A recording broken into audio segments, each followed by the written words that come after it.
So we see this is the episode after this comes in 10th canto of Srimad Bhagavatam. This comes after marriage of Rukmini. We see that one time Krishna was in his palace in Dwarka. He was playing chess, and some important people in Dwarka approached him. They came very rushing. And then Krishna's, what's the matter? You are looking very excited. What's the matter? They said, Sun God has come in Dwarka. He's coming to meet you. Because Dwarka was new. Krishna is Supreme Lord, and many times great devatas would come to have audience with Krishna. So there was one effulgent personality who was coming in Dwarka. When they saw him, they thought he's Sun God. Immediately they went and informed Krishna that Sun God is coming to meet you. Then Krishna, who is all knowing, he is there in heart of everyone as Paramatma. So he said, "Oh, he is not Sun God. He said he is our local person only. He is local king, King Satrajit, who is a great devotee of Lord Surya." And he said he has pleased Surya Dev, and Surya Dev has bestowed upon him a special jewel, Shamantak Mani. And he said that Shamantak Mani is so effulgent. And because of wearing that Shamantak Mani, Satarajit is appearing very effulgent. But he is not sun god, he is just a Satarajit. So don't worry. And he said he's not coming to meet me.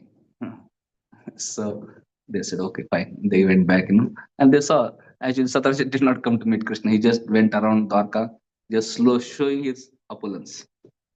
Sometimes in this material world, if people get some opulence, they want to show off, impress people how great they are. Jai Hare Krishna, Mukti Vande Prabhu ki Jai. I seek blessings of Mukti Vande Prabhu so that I can speak something for my own purification in glorification of Lord. So your blessings are there, Prabhuji? Mukti Vande Prabhu. You can bless me. Huh? Thank you very much. By your blessings, I'll speak something for my own purification. So, so when we get any material opulence, nature of materialistic people is to show off. They think by that they will impress others. They think they will by that people will love them, appreciate them, glorify them. But actually, in this material world, if you show opulence, people don't appreciate you much. Rather, people what they do? They envy, and they don't feel good about you. They think, "Arey, why he's having, why not I?" And they may think, "Hey, he's too much prouder." They may, criticize. But sometimes we think, okay, by impressing others, showing off, maybe people will appreciate, maybe people will, love me, maybe. So when we show up our opulence, generally we attract false friends and true enemies. False friends will come to glorify, and they're not interested in us; they're interested in our opulence, and they may plunder us of opulence. So, and Satarajit went off showing off his then, and later on he built a temple for that Shamantak Mani. Then he hired some Brahmanas to worship that Shamantak Mani, because that Shamantak Mani was very special. What was speciality of that Shamantak Mani? One speciality was that it was very effulgent. It was emitting a lot of light, and anybody would wear, he would become effulgent. Another speciality was wherever that Shamantak Mani would, there would be no natural calamities. There would not be any pandemic, epidemic. There won't be any famine, drought. There won't be any untimely uh, calamities. Beside that, The shamantic money would produce every day 170 pounds of gold. Means how many kg of gold? Huh? 80. Around 80 kilos of gold. Hmm? Daily it was producing. Can you imagine? Getting some jewel which is producing daily 80 kgs of gold. Have you seen any uh, material object producing material elements? Hmm? Have you ever seen anybody material object producing material elements? And that also in such a huge quantity. So these jewels, like we see diamond jewels, they are not just material objects. Sometimes we see people wear some special diamonds by which there are influence on the body. Sometimes health may be cured. Sometimes evil spirit may be. So one time I was hearing His Holiness Bhakti Charmaj. He was saying the jewels and diamonds, they are not just dead objects. They are living beings. Like there are various types of living beings, like trees. They don't move, but they are living. Similarly, mountains, like Himalaya, is not dead object. Is a living person. Uh, how do you know Himalaya is a living person? Because Himalaya has a daughter. Who is the daughter of Himalaya? Parvati. Parvati is daughter of Himalaya. Is a person. Ganga is a person like that. Ganga's son is Bhishmadev. It's not just water, but there is a person also. Similarly, this especially these jewels and diamonds. Mm, Generally, we see there are impersonalists. They do a lot of tapasya. They do a lot of meditation. They control their mind and senses. And what is their desire? Their desire is to become one with Brahman. Enter effulgence, Brahman effulgence. They want to be effulgent. They want to become God. They want to be enter effulgence. And they want Shanti. So Mara was saying, uh, because they don't want any activity, they want to have that quality of effulgence like Lord. So sometimes this impersonal yogis, they become diamonds and all this thing. They have life. Diamond has life. Uh, and they are peaceful. They don't. There is no activity, but they are effulgent. Mm, mm. And they have potencies also. Mm. So this Shamantaka Jab was, very special. It was producing 80 kgs of gold every day. So naturally, imagine if we have something which is producing 80 kgs as well, naturally one will become attached to it. So he became so attached to that Shamantak jewel and he was worshipping that Shamantak jewel. Sometimes people, instead of worshipping God, they worship material object, thinking that this will give me perfection, this will give me happiness. But they don't understand. There's different result of worshipping material object, and there is different result of worshipping material people, and there's different result of worshipping Supreme Lord. Result is not same. Worshipping material objects or material people, the result is temporary. Mm. Whereas worshipping Krishna, result is eternal, permanent. Mm. So Shamantak money became very famous, and Satrajit became very famous in the area of Dwarka. One time, Krishna approached Satrajit. He said, "You see, any special things are there in kingdom. Ideally, it should be in offered to king. Hmm. So it's better that instead of keeping that in your home, you should offer this to Ugrasen. He's the king. Then by that whole of the kingdom will get benefit. Mm. Instead of you just deriving your personal benefit. Mm. I don't know what is laws in America, but in India, if under your home in your courtyard you get some gold or something, government claims it.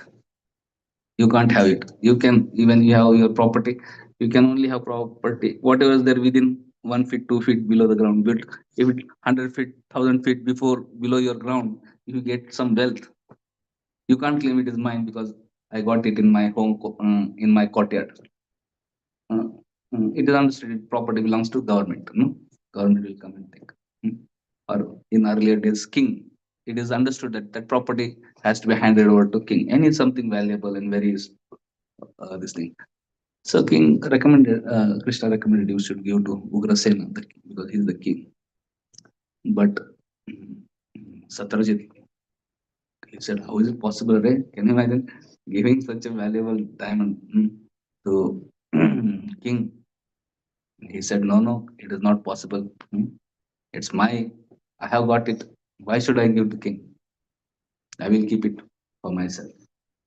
Then Krishna said, okay, fine. Krishna left the matter. Generally, sometimes we see Krishna in Bhagavata, in the end of Bhagavata. What does Krishna say in conclusion to Arjun and through Arjun to everyone? What is the uh, uh, message of Krishna? Huh? He's saying, Sarva Dharman, Mam Ekam, Aham Tvam, Mokshami. So Krishna is saying, Sarva Dharman, Mam Ekam Sarva. Aham Tvam Sarva Papa Mokshami. You surrender me to me. Don't hold anything. You just give everything to me. Sometimes people think, it's too much demand. How can I give everything to Krishna? Let me hold back something. But Krishna tells us to surrender everything to him. Why? Because if we surrender everything, that will give all auspiciousness to our lives. And if you hold back something, that will be cause of inauspiciousness. And anyway, everything belongs to Krishna only. Ishavasam idam sarvam. Yat kinchi jagatyam jagat. Whatever is there in this world, everything belongs to Krishna, God. We are just caretakers. So we have to take care in such a way that Krishna is happy. So if Krishna is saying, give to me, it's wise to give to Krishna because Krishna doesn't need anything. And if he's asking anything, that means it's for our good only. Krishna is like our mother, loving father, loving mother. If loving father, loving mother says to child, please give this thing to us, don't use it, that means there may be some harm in that, So it's not that parents are envious of children. Hmm. So whenever Krishna says something, one should know that it is for our good, and if we follow that, we'll be benefited. And if we don't follow Krishna's instruction, it will lead to some problems in our life. So when Krishna requests, Krishna doesn't force anyone. Krishna just he requested him and left the matter. Later on, it so happened that Satyajit's brother Prasen, he was going for hunting. So he took that Shamantak money, he wore it, and he boarded his horse, climbed his horse, and he went in the forest for hunting. When he was in forest, somehow one lion saw him, and he got very attracted to that um, effulgence of that Shamantak. So lion fiercely came and he attacked the horse, killed the horse, then attacked Prasen, killed Prasen, and took that Shamantak jewel. And he was going in the jungle, and then he went to the cave, and in the cave there was Jambavan staying. I mean, Jambavan saw lion with this very effulgent diamond. He got attracted to it, and Jambavan, he fought with lion and killed the lion and took that jewel, Shamantak, and then he took inside the cave, and he had his little child or something, and he gave to the child for playing as a toy. Mm. So here in Dwarka, Satarajit was waiting for his brother to come back, but brother did not come back. 1 day passed, 2 days passed, 3 days passed. Then Satarajit started wondering what happened, and brother did not come, and brother had taken Shamantak jewel, and then he was wondering what happened. Then he started thinking, maybe because Krishna had asked the Shamantak jewel, and I did not give, so maybe Krishna must have killed my brother. So he started speaking like this to some people. Then those people started speaking to other people. In this way, rumors started spreading. Had Krishna killed Prasen? No. But Satarajis thought like that, speculated like that. In this world, we see many times we don't know what is reality, but we imagine something and we start speculating and we start speaking about it. And sometimes that turns into rumors, and rumors become like a wildfire. Practically in every nook and corner, people start speaking about it. If you ask, "Hey, who told you?" He said, "No, no, that person told you." You ask that person, he said, "Who told you?" He said, "That person said." Nobody knows, how it generated. But then people start talking about it. So in Dwarka, practically everywhere, people are whispering like this, gossiping like this, and spreading rumors that Krishna killed. Because Satyajit did not give, therefore Krishna killed his brother and took the shaman. When Krishna heard it, he was wondering, "What is this? People are honestly blaming me." Then Krishna, mm, then he took some important uh, people from Dwarka who are kind of responsible people, whom people really trust. So he took all this some important people and he went to search what happened to Prasen.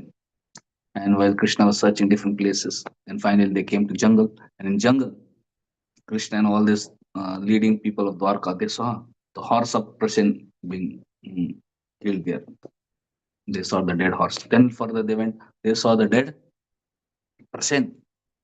He was lying there. And they saw there was no shamantak money there. And then they went further searching. They found a dead lion there. And they understood, maybe what has happened. And then they further went, mm, mm, and because there were footprints of lion and then some animal heavy, it seems that there was fight or something. And then they saw the footprints entering the cave. Then Krishna told all this important people, Dwarkas, that you stay outside the cave. I'll go in the cave and see, search out where has this shamantak money gone. Then when Krishna goes deep in the cave, that cave is still there. Mm, Last year, when we had gone to Ahmedabad and then we are going to Dwarka, on the way there was this Shamantaka, that Jambuan cave, Gufa, very deep. So very deep that cave. So Krishna went in that deep cave and there he saw it was, inside deep cave there was great light and effulgence. I was wondering where it is coming from, and then he saw that it's coming from that Shamantaka. And he saw that small baby was playing with it, and there was caretaker nurse, also along with the baby. And when Krishna approached, that nurse thought that this Krishna is coming to take away that jewel. So immediately she started screaming loudly out of fear. When she started screaming, immediately Jambavan came there. Mm. And when he came here, today we are reading this purport. Jambavan thought he's a ordinary man, and how dare he enter my cave? And he became so angry, mm, that this person has come and is trying to take away my jewel. Uh, so now it was not Jamban jail. It was not Jamban jewel. He had killed lion and taken. But now he was thinking it is my jewel. And how dare somebody come and take my jewel? And he became so angry. So this is what happens when we become materially attached to something. We always think that everybody is interested in this only, and then we become very angry. And when we become angry, we can't see things as they are properly. So immediately he attacked Krishna. Here is Jamwan. Jamwan is from Treta Yuga. He is a servant of Lord Ram. If you see in before Battle of Lanka, he was, or in the Battle of Lanka, also, he was fighting on side of Lord Ram. He was instrumental in inspiring mm, Hanuman. He reminded Hanuman of his strength, and Hanuman got inspired and he jumped and all these things. So Jamban is from Satyuga. He also had seen Vamandev, and when Vamandev had expanded and his feet pierced the universal covering, and Ganga came from the uh, spiritual world, mental world.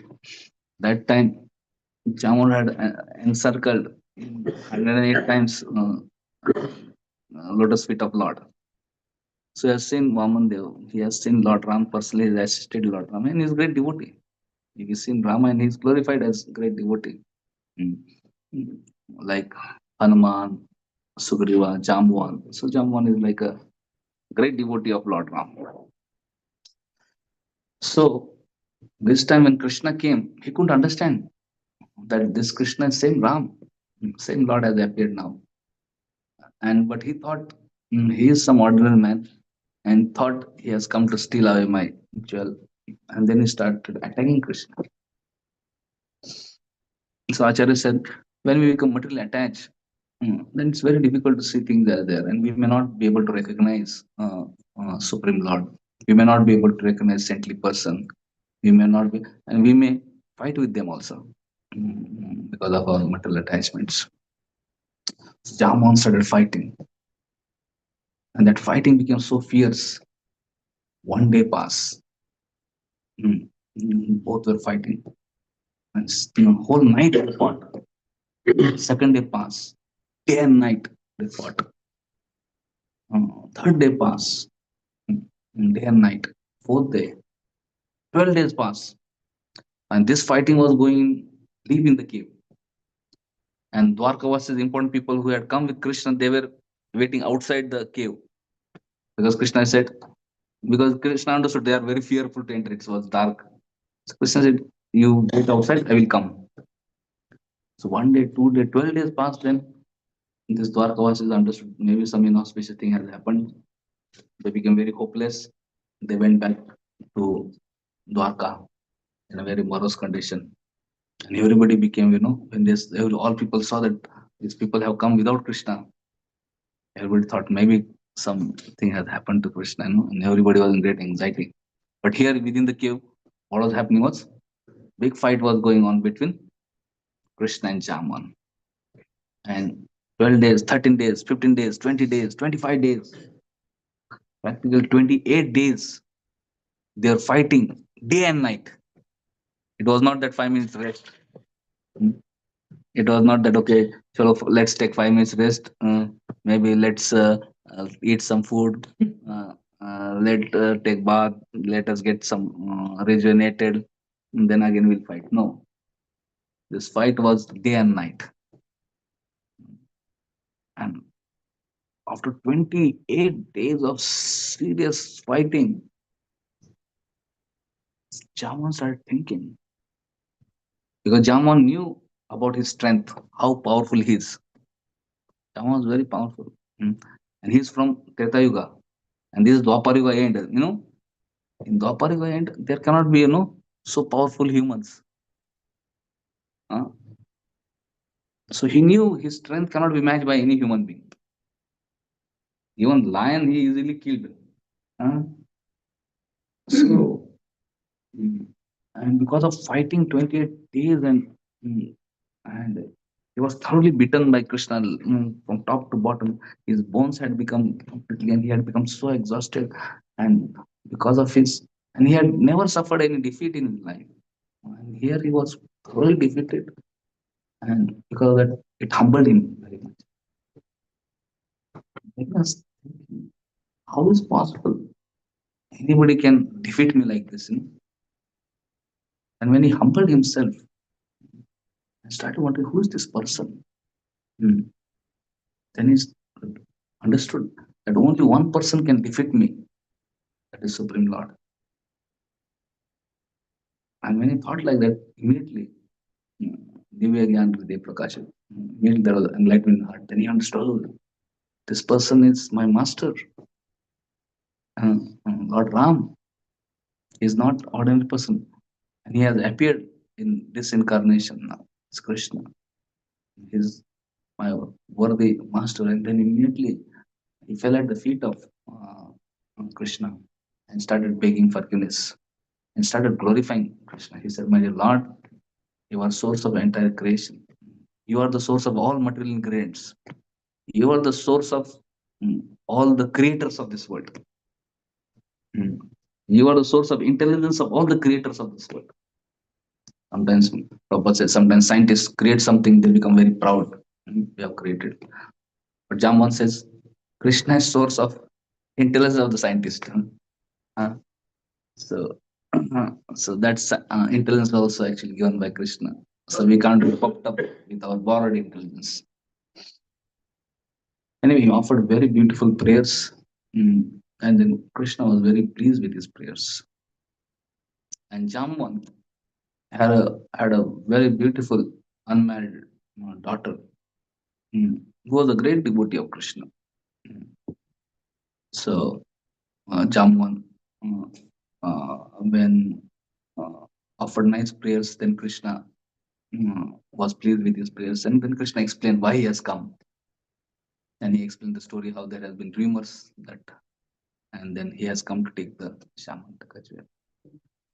Then Jamban was very happy because he understood he is saying, Lord Ram, my master, and he was very happy to offer the Shamantaka jewel very happily.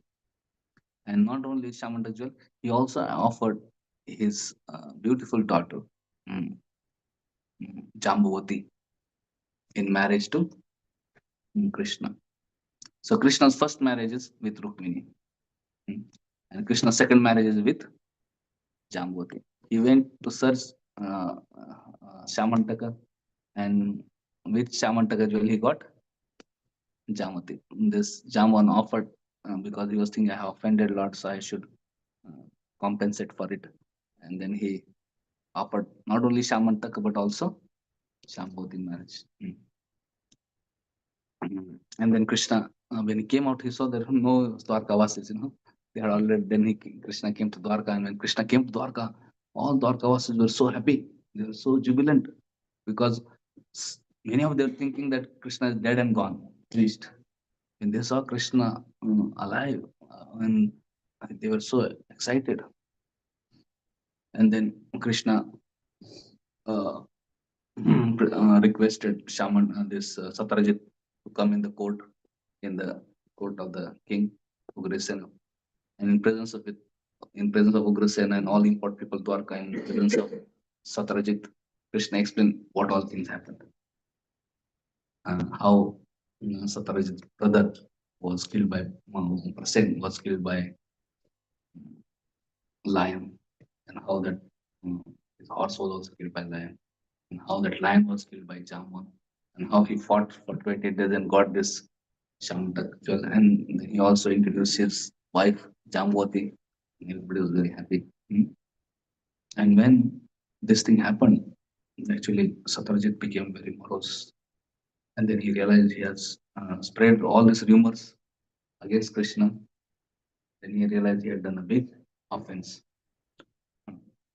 So in that uh, assembly, then Krishna gave back the Shamantak jewel to Satyajit. Satyajit went back with the Shamantak jewel home.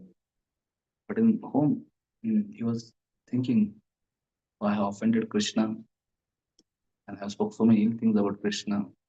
And he said, by speaking ill things about Krishna, now Krishna's all assets will be very angry with me. And Yadavas are very powerful. Maybe they will get back on me.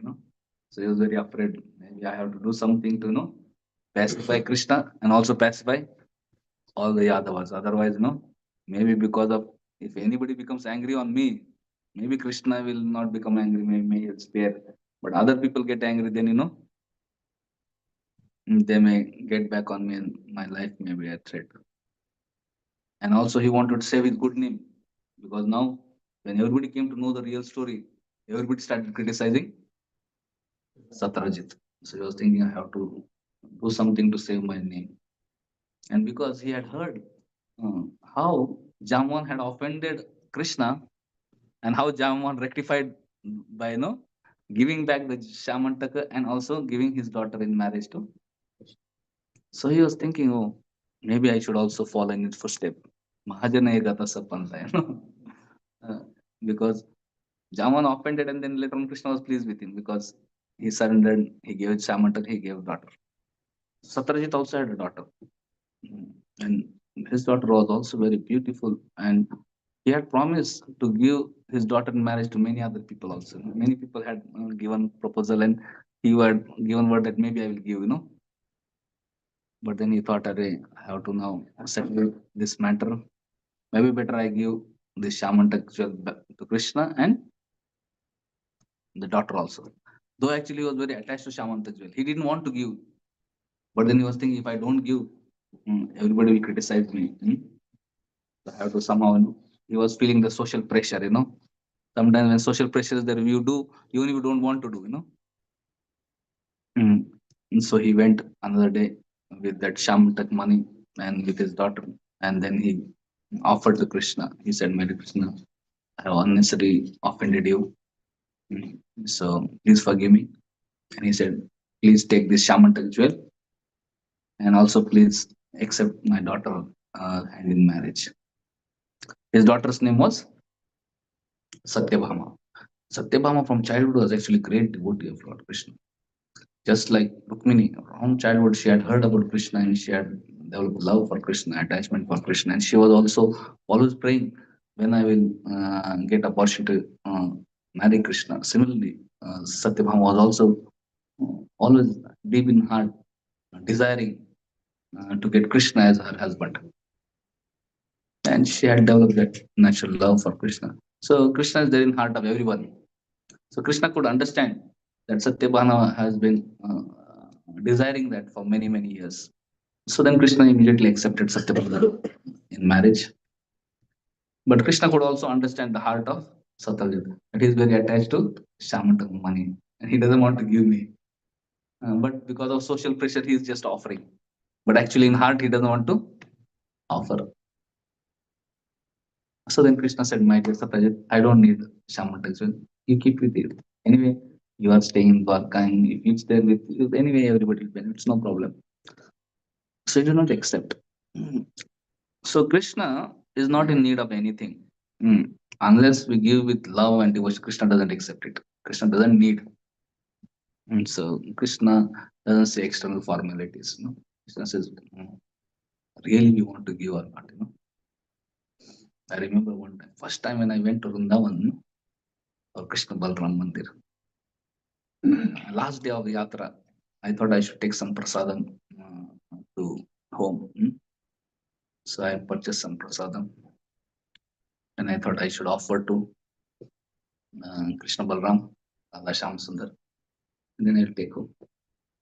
But when I was giving, I was just thinking, if Lord eats prasad and everything, what will happen? Somehow, maybe I will not be able to take any prasadam home. But then I had brought, so hesitantly, then I gave it anyway, thinking I don't know whether I'll get it back or not. But anyway, Pujari offered and then again gave back. So I was just little reflecting. Sometimes we offer, uh, but in heart of heart, we are afraid, no? If Krishna takes it, what will happen? Uh, but anyway, Krishna knows our hearts, no? So anyway, so point is, Krishna did not accept Shamanta. He gave back Sham. And Satrajit, when he came, he was so happy. He said, "Wonderful, mm, that I got back the Shamanta." And he was very happy. Mm. And then later on, it so happened that some rumors were spread and some news was spread that Pandavas have been burnt to ashes in the house of Lack.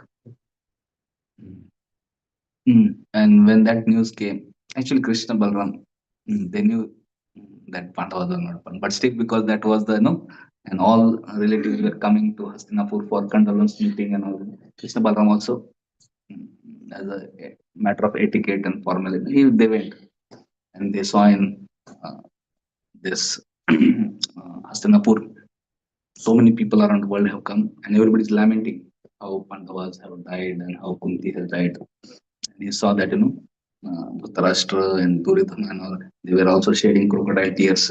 Actually, they had planned to, kill, but they were also making sure that they are very unhappy. Mm, mm. And there were actually Bhishma and Vidura, and then not Vidura, Vidura knew that. Bhishma and other people, Drona, they were very morose. They were really crying that. But Krishna Balaram did not tell anything. They were also, Krishna Balaram were also crying along with them that. So basically, point is that Because of that incident, Krishna had left Dwarka and come to Hastinapur. And because Krishna went to Hastinapur, uh, Satyabhama went to her home. That is Satyajit's home, Satyajit's father. That time, Akrura, Kritavarma, Satyadhanva, and other people gathered and they made a conspiracy. Hmm. Akrura and Kritavarma, actually, they are devotees of Krishna. Hmm. But somehow they got involved in the conspiracy and they inspired, instigated Satyadhanva. Satyadhanva was like a big rowdy gun, a very big gunda in Dwarka. And uh, so, and earlier he had asked hand of Satyabhama to Satyajit. And Satyajit had said, I will give you her in marriage. And Kritavarma also, he wanted to marry. And he had said to Kritavarma also, I will give you in marriage my daughter. Somehow like that, no? And so all these people gathered and they said, hey, we have to teach a good lesson to, this Satyaj. What does he do? No, he gave promise and then he gave in marriage Satyabhama to Krishna. What is this? We have to teach him good lesson. Uh, we should send him on the same path as his brother was sent. And because of instigation by Krutavarma, Akrura and all this, and Akrura and Krutavarma said, Satyana, you are real courageous man. You can do it, And being inspired and motivated and instigated by this people, one night, in dead of night, this Satyana went to the palace of Satyajit. And dead of night, he slaughtered Satyajit. He cut off the head of Satyajit when Satyajit was asleep. And there were his other queens' wives also. He killed all the wives also. Practically bloodshed was there. And then there was screaming and all these things. And Satyabhama was sleeping in another room when she got up and she saw, and then she came to the room of her father. She saw father dead, and he saw that Satyabhama running away. He had killed Satyajit, and that means her mother and father. Then he was running. And she became so wild. She started crying. She couldn't imagine death of her own father and mother in front of. She was thinking what to do. She was very angry, upset, disturbed. So immediately she decided, I have to go and inform this to Krishna and tell Krishna to take strong actions against this Satyabhama. So immediately Satyabhama arranged to put Satyajit in oil and all these things so that his body will be preserved. And then she immediately left for Hastinapur. And when she reached her, she informed Krishna about death of father Satyajit. Mm, Krishna already knew that things, but Krishna also again he showed his this thing and he said, okay, no problem, we'll immediately do. So immediately Krishna and Balaram left to Dwarka. When they came to Dwarka, then Krishna decided that we will take action against this Satyam. Satyam heard that Krishna has come, Balaram has come. He became very frightened. So immediately went to Akrura. He went to Krutavarma first. He said, uh, and okay, one of them, he went to Akrura and said, my Akrura, no, you all together planned, and you was one who was inspired. Now, Krishna is coming to kill. You have a very good relation with Krishna. You do something and save my life. Akrura said, Arey, what are you saying? You see, Kamsa, how powerful he was, He tried his best to protect himself. But Mare Krishna Rakeke, nobody could protect Kamsa. He was so ultimately he sent so many Putna, Agasur, Bakasur, so many Shakrasur, so many demons. Krishna killed all demons, and Krishna finally killed Kamsa also. He said that it's not possible to protect when Krishna decides to kill someone. He said Jarasandh, he came with such big armies, and even Krishna defeated Jarasandh 17 times. Mm. He had such huge army. So he said, who can fight with Krishna? Who can, if Krishna decides, who can stop him? He said, it's beyond me. I cannot protect him. He was shocked. Arey, he was a part of conspiration. Now he is not ready to help me. Then he went to Krutavarma. He said, hey, Krutavarma, you should help. You have such good relation with Krishna. Krishna, no? So you should do something. Krutavarma said, hey, impossible. He said, no. And I cannot fight with Krishna and I cannot do anything against his will.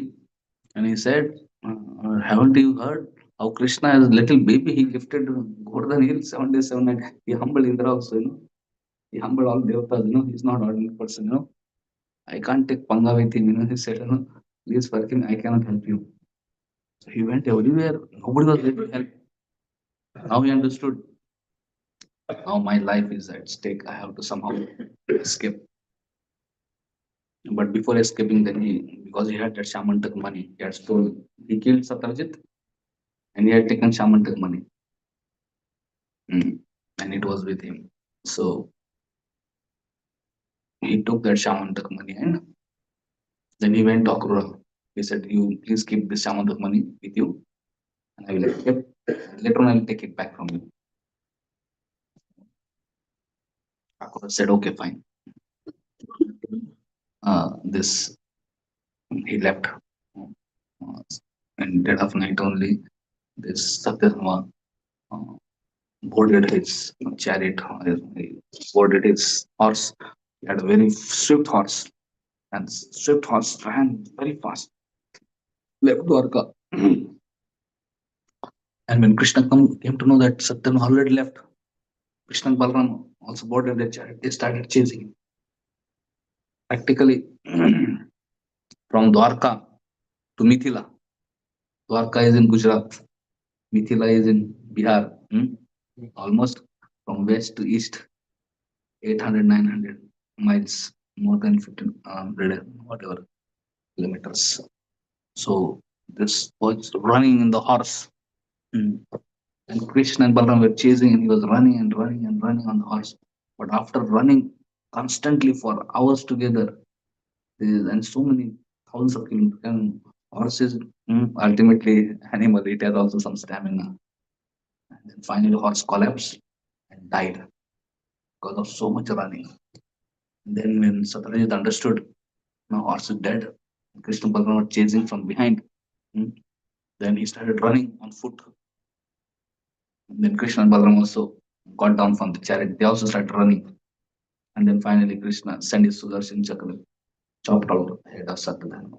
And Satyadharma was dead. And Krishna Balaram went and they tried to check his clothes to find out the Shamantak. But they saw that Shamantak was not there. Then Balram said, oh Krishna, now almost we have reached Mithila, and King of Mithila is my very good friend. So maybe I will spend time here and you go back and deal with the matter. Because Balram in heart he knew that Krishna in this matter, actually not only Satyadharma, Akrura is involved, Krutavarma is involved, many other people involved. Krishna killed Akrura, and Krishna killed Satyadharma, but Balramji knew that he will not kill Akrura and Kritavarma because they are his devotees. And he said, I don't want to unnecessarily argue and fight, Better, he said, I'll go, let Krishna handle this matter. Anyway, Mm. So then Krishna goes back, and when Satyabhama hears that Satyadharma was killed by Krishna, she becomes very happy that her father's was, culprit was duly punished. And then Krishna told he did not get that Chamantak money. So he said, I will want to search about it. Anyway, meanwhile, when Krishna came back,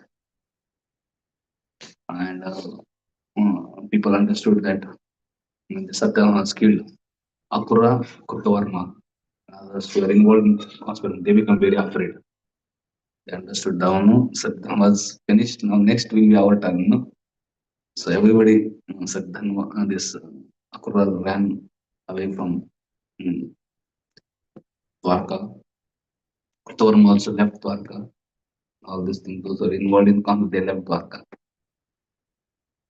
And Akrura's grandfather, maternal grandfather, is Kashiraj. His father was married to a daughter of King Kashi. So he went to his grandfather's place in Kashi. And he had that Shamantak money. Then he went to Kashi because Shamantak money was giving so much gold. He made a altar of gold, and he started doing a lot of sacrifices. And he started giving a lot of charity mm, in this thing, Kashi. Here in Dwarka, because Akrura left, Kruttavarma left, and then mm, people started spreading rumors. Some people, Hare Krishna drew away Akrura. Mm, Maybe, maybe Krishna was concerned that whatever some Akrura has become more famous or something. He has done something and he has driven away, sent him in exile. So some envious people started speaking like that. So just say, even in Dwarka, even in Krishna, where Krishna's people are accusing Krishna for what he has not done. So Krishna never drew away, Akrura ran away. Hmm? But everybody started thinking maybe Krishna did something because of which Akrura left. And when Akrura left, there were some inauspicious omens started happening in Dwarka. There were some mm, negativities happening in Dwarka. And everybody started speaking. Because Akrura is not there in Dwarka now, some negativities are happening. Because Dwarka people had understanding that Akrura's father, Sopalka, actually a very pious person. One time there was a big drought, famine in Kashi. Mm, And that time, this Kashi Raj, he was trying to do all remedies to sort out this problem so that there can again rain, again food and everything. That time, he was told by learned Brahmanas that you should give your daughter in marriage to Sopalka. He's a very pious person. If he marries your daughter and he comes to your kingdom, then all this inauspiciousness will go, again rains will come and all this thing. So based on that, then King of Kashi had given his daughter in marriage to Sopalka.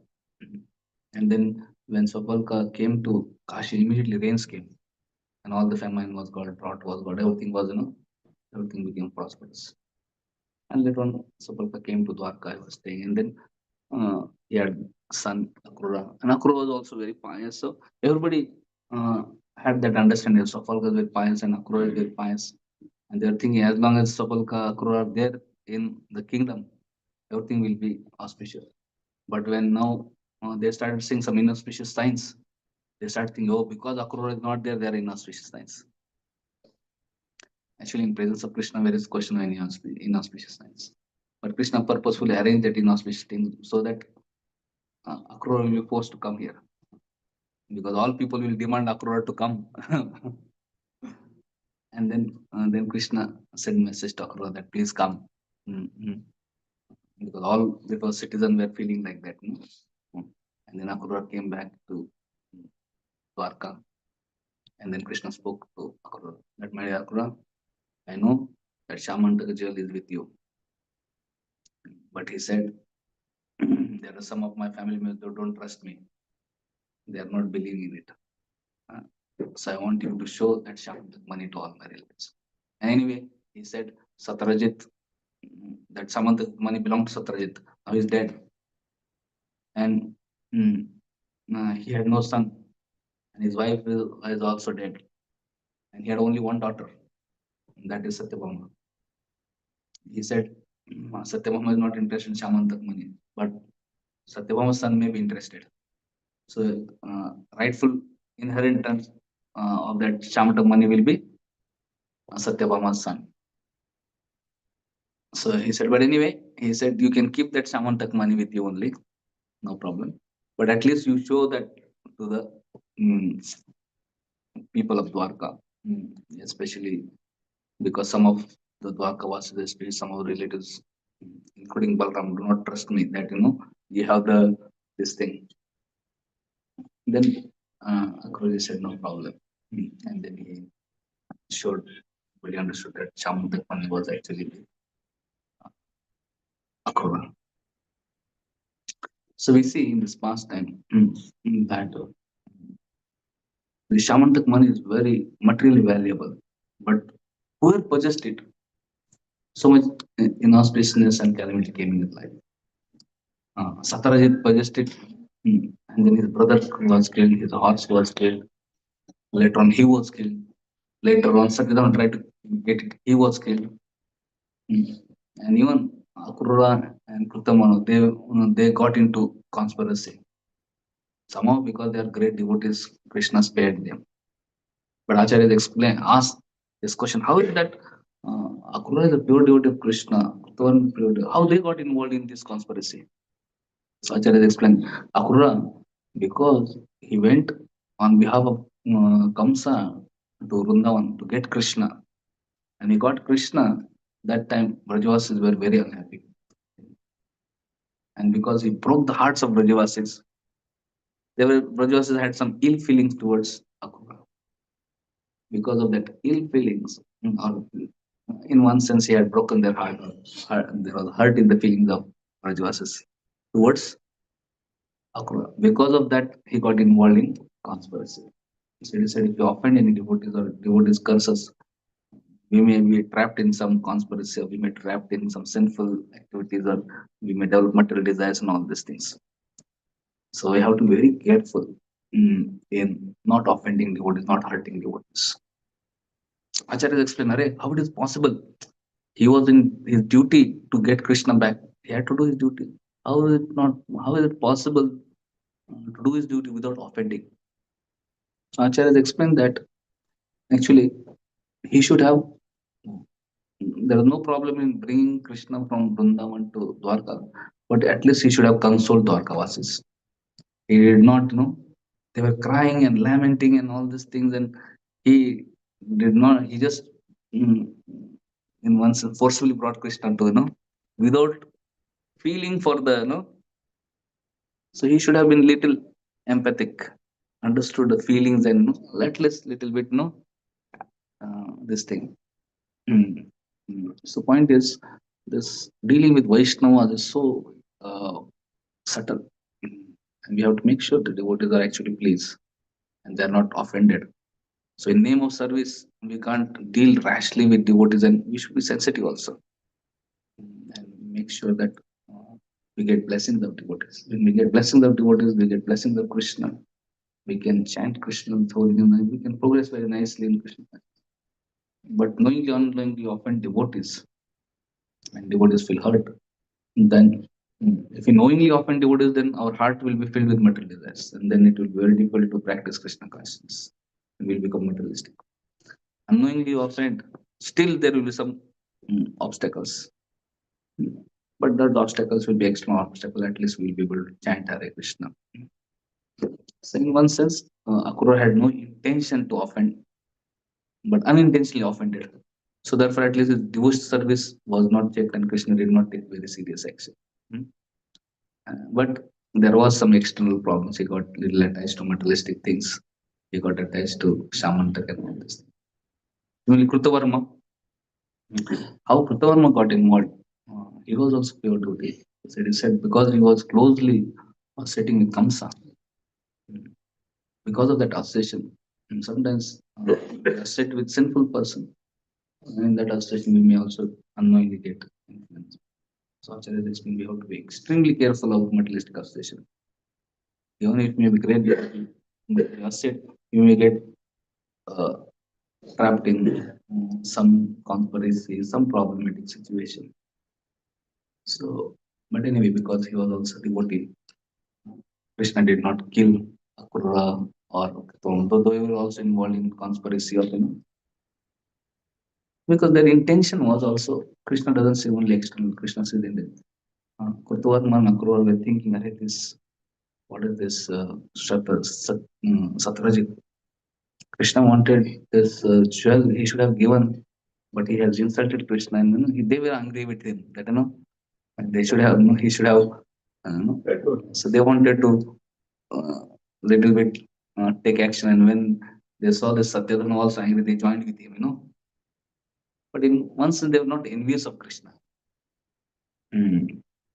And their anger towards Satyajit was because of, he had refused to give Shamantaka to Krishna. Anyway, we see in this past time that how when person becomes, when he gets material opulence, he gets blinded. He doesn't understand position of Supreme Lord. He doesn't worship Supreme Lord, but he may worship somebody else, something else, and thinking that it will bring auspiciousness. But actually, material thing doesn't bring auspiciousness. He said, Satyajit got this Shamantak money.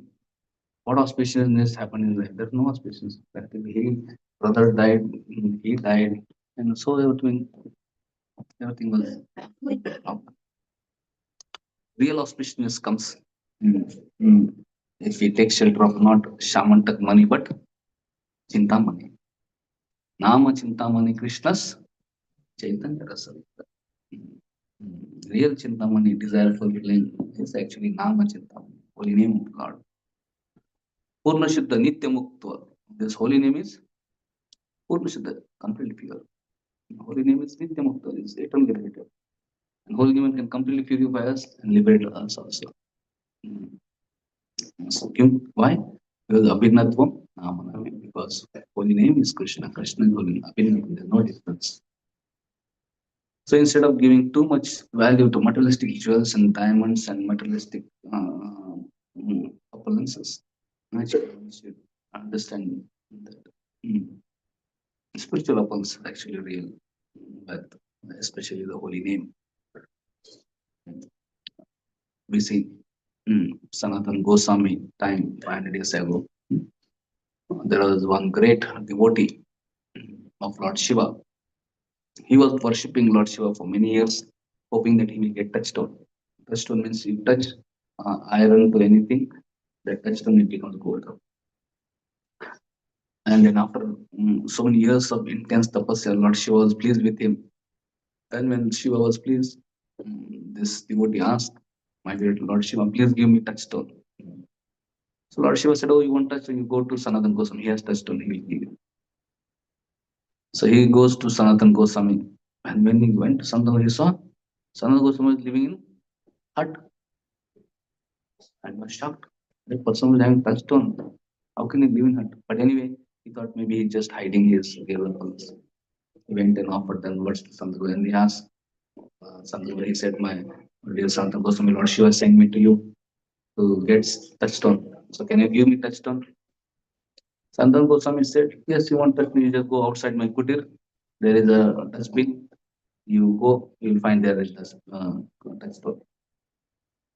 And then this devotee went outside. He saw there was dustbin in his search in the he saw the touchstone. He was really amazed. And then he touched the iron and immediately became gold. You know, it's really truly touchstone. He was so happy. He was so joyfully going, running towards back home. His home, thinking that so many years of tapasya is now fulfilled. But when he was going back, two doubts came to his mind. He was thinking, "Arey, if touchstone is so valuable, why did he put in dustbin? Imagine valuable things we don't put in dustbin. Where do we put the valuable things? We put it in cupboard, lock and key, safe, one lock, under lock, and very deep. They put in dustbin. And second thing, if you go to some person and ask on the most valuable thing, will he give immediately? You'll ask, what is your identity? What is the true, really, Lord Shiva told you? Maybe he should call me and tell me. So many things, no? We'll have, and we'll give so many excuses. Maybe come next time, and, let me check. So many, one will not easily give. But he said, I asked, he doesn't know me also. And he immediately gave. And I was thinking, maybe that means there's something more valuable than this touchstone. And maybe this person has something more valuable than touchstone also. He said, anyway, I have met him. Why not ask that most valuable thing also? So on the halfway, he was on the home, back to home. He went back. Sanatana Goswami again offered. He said, Sanatana Goswami, thank you very much for giving touchstone. I want to have two doubts. Uh, he said that I saw that you had put this touchstone in dustbin. And second is, uh, We generally don't put valuable things in dustbin. And second, when I asked valuable things without asking any question, you just gave me. Does that mean that you have something more valuable than touchstone? And some person said, yes, I have something much valuable than touchstone. Then this devotee said, so then please give me that most valuable thing. He said, oh, you want that most valuable thing? Then he said, first you have to go straight from here to Yamuna, throw this touchstone in Yamuna, take bath and come back. Then I will give that most valuable thing. Then he said, okay. He immediately ran to Yamuna. So many years he had done tapasya to get touchstone. And then he threw that touchstone. He took bath and came back and again offered obeisance. And he said, please bless me with the most valuable treasure, most valuable jewel. And then Santa Goswami gave him.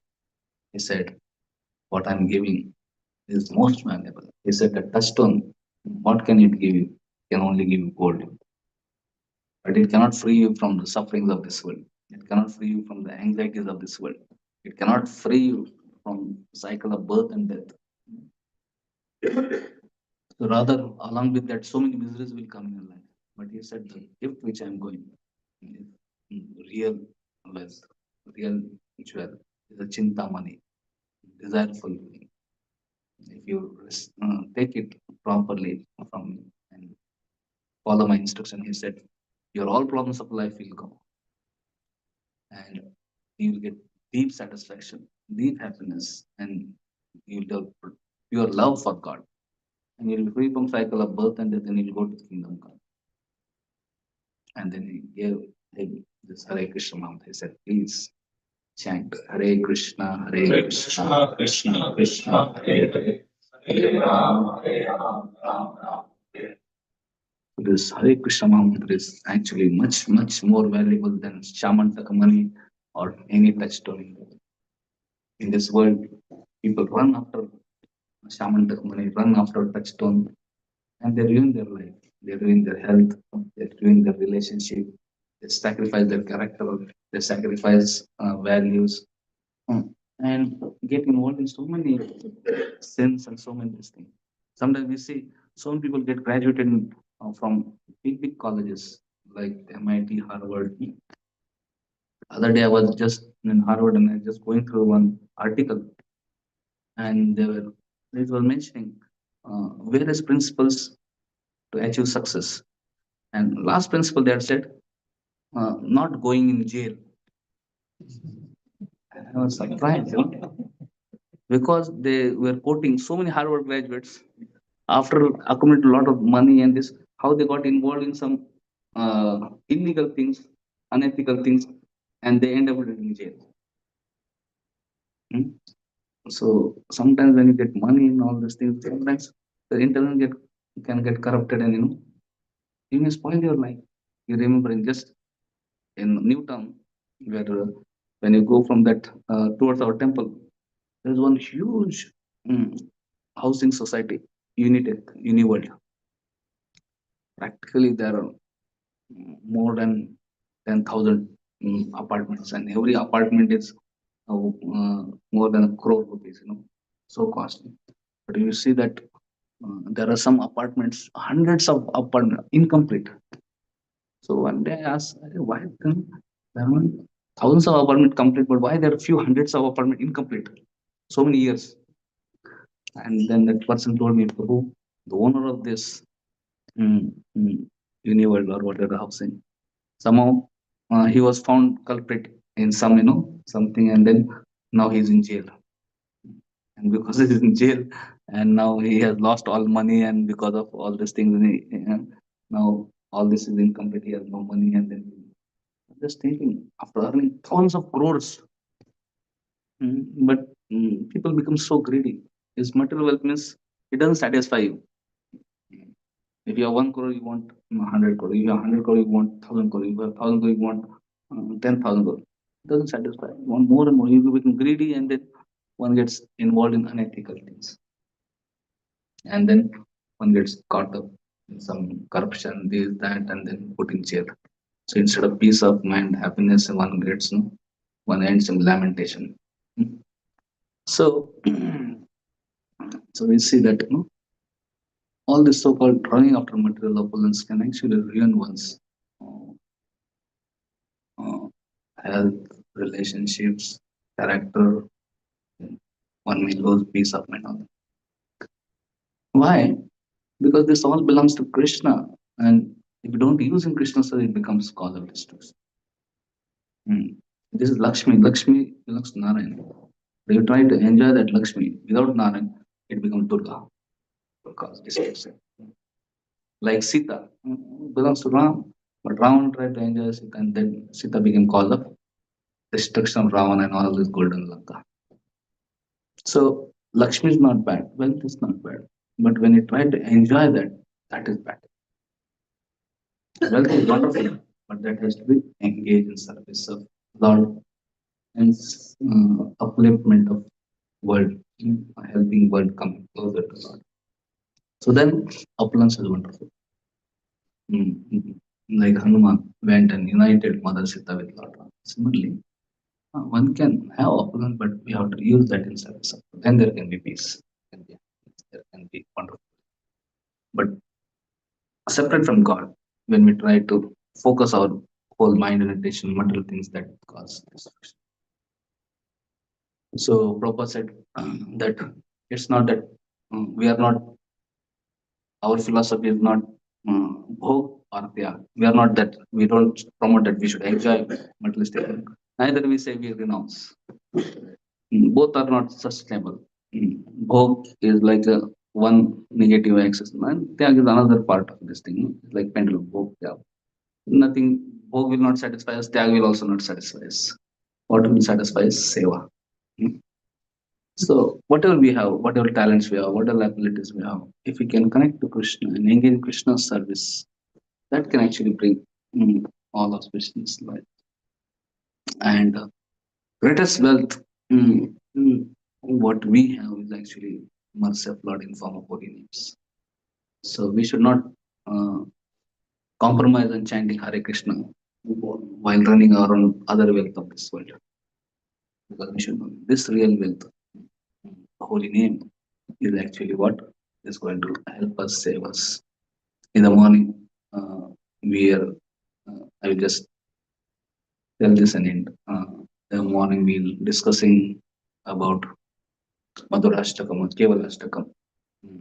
How this holy name is Madhuram Madhurabhya. Uh, but somehow, because in conditions that we are not feeling it, it's sweet because of in our heart there's ignorance in our material desires. And in that Kevalashtakam, devotee is saying, Aho Dukkham, Mahadukham, Dukkha Dukkhataram Yatha, Kachataram Vismitam Ratna, Harer Nam Yogam. Is what a great misfortune, what a great calamity I have gone through in my life. Aho Dukkham, Mahadukham. I have suffered many miseries, but among all miseries, this greatest misery, greatest dukkha, greatest calamity, greatest tragedy. What is that tragedy? I received greatest wealth in form of holy name, but actually I neglected that, considering it to be ordinary piece of glass. And whole life, mm, I considered ordinary wealth, material wealth, which is like broken piece of glass as jewel. Uh, what can ordinary piece of glass give? If you grab ordinary broken piece of glass, what will happen? It only cut our head and it will bleed and cause misery. So it run behind ordinary materialistic appliances. They only hurt us. So he is saying, "Oh, this is the greatest tragedy of my life. Ordinary glasses, I gave too much value, and real diamond, I neglected it. I consider ordinary glass to be jewel, diamond, ratna, Mm. but I neglected real ratna, real jewel of holy name, and therefore I am in a very unfortunate situation." So all of us should understand by some causeless mercy of Lord and devotees, we have got this priceless jewel and much valuable than Shamantaka jewel, much valuable than Parasmana. So we should not sacrifice that. Otherwise, we'll be most unfortunate. We should take this ritual very seriously and worship it by chanting and that in as sincere as possible. Hare Krishna, Hare Krishna, Krishna Krishna, Hare Hare, Hare Ram, Hare Ram, Ram Ram.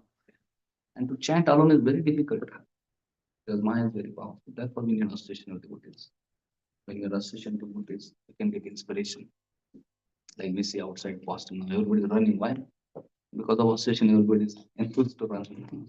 Even those who may not be interested in running, they will also join. No? And so many people are coming all over America. Yesterday, I was just gone for a walk. One person came and said, "Sir, can I take your photograph?" I said, "Can I take photograph with you, selfie?"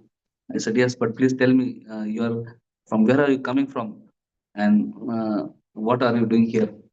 He said, "I have come from Bulgaria. I have come for Boston Marathon." I said, people have come all the way from different parts just to run. Sometimes in our session, it's contagious, you know. Similarly, so if you associate with materialistic people, we may keep on running here and there without knowing why. We associate with them, and we'll understand what is the value, and then we'll be able to understand value of holy name and chant. Otherwise, we'll hear from 1 year. But when we come regularly in association devotees, regularly means ideally every day, if not every day, every week, no, or at least some festivals. So if we come regularly, then we'll get association, we'll get some inspiration, and then we'll be able to continue chanting. Thank you very much. Srimad Bhagavatam ki jai, Srila Prabhupada ki jai, Go Premanand. So the time is up, you know.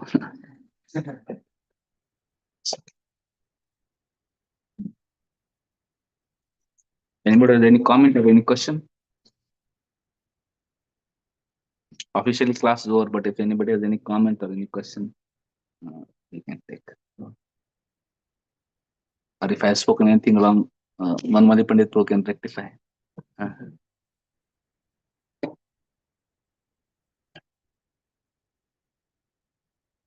Okay. So only question now is, where is Prasadam Prabhuji? So we Mahaprasad ki for Prasad breakfast.